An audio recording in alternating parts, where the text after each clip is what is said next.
What's going on, everybody? So today I'm going to give you my impressions after owning this camera for a little more than a week on the Canon EOS R7. So it's a 32 megapixel crop central body, so it's APS-C. So I owned a 7D Mark II, and that was my birding lens, and I used that camera to shoot anything that was flying, any kind of wildlife or anything of that sort. And when the R6 came out, I sold the 7D Mark II and the 5D Mark IV and some other stuff to pick up the R6.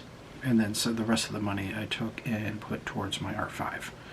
So I'm fully invested in the RF mount system now that Canon has come out with. And I'm looking forward to using it for many years to come. So let's get on to the R7. So like I said, the R7, the one thing that's different with the R7 versus the 7D Mark II is the fact that it has a fully articulating screen. So it has that.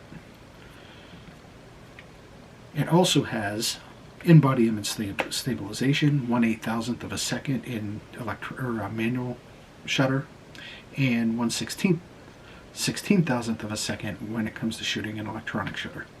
It's got 4K 60, 4K 30, 4K 24. There's a fine mode versus a extended mode on the 4K, a regular mode versus fine mode. One crops in a little bit, the other one is full sensor readout. It's got 1080p 120, 60, 24, and 30. One thing that's interesting with this camera, if you can't see it, let's see if I can get that to show there.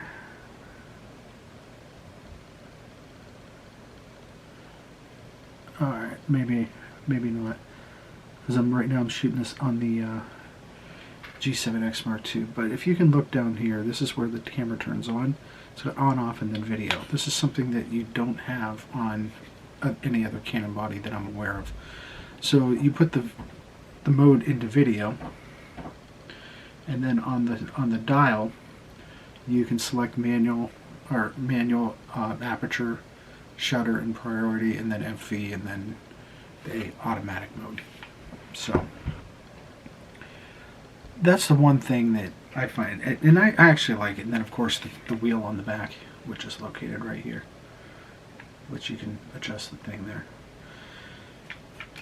So I took it out and I shot. One thing that I know, when you put people, animal, eye autofocus, I'm going to say this right now, this isn't going to be an all-inclusive review because that's not what it's about, it's just my impressions on it. There's plenty of people out there that have reviews on the camera itself, that's what they do. But, what was I saying? So the thing with this camera is, I took it out and shot with it, and it locks on. The autofocus is phenomenal, which should be, because it's similar, not 100% similar, but it's based off the R3. And the R3 is a $6,000 camera body. $5,800, somewhere around there. So the autofocus is phenomenal. And the size of the images that come out of it are also really nice. And I'm going to go ahead and just say that I truly enjoy this camera. But I will say also, if you're Sony, Nikon, Panasonic, or any other brand, all the cameras out there today do phenomenal jobs. There's no doubt about that. They all work and operate extremely well. So with that being said, I'm going to go ahead in 3, 2, 1. And now, this is what we're on the Canon R7.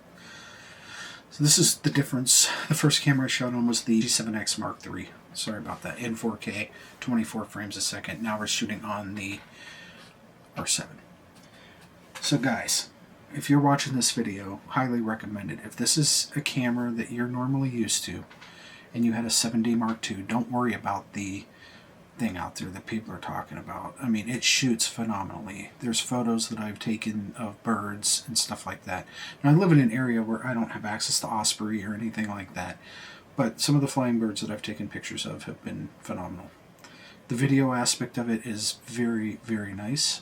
Currently, I'm shooting at 1/50th of a second, f2.8, auto ISO, and it is currently recording fairly well. It looks good on the screen, so that's where I'm at. So, yeah, I've ran it through the ringer a couple times. I've taken pictures of some squirrels with the 800 f11, the 100 to 400 non-L version.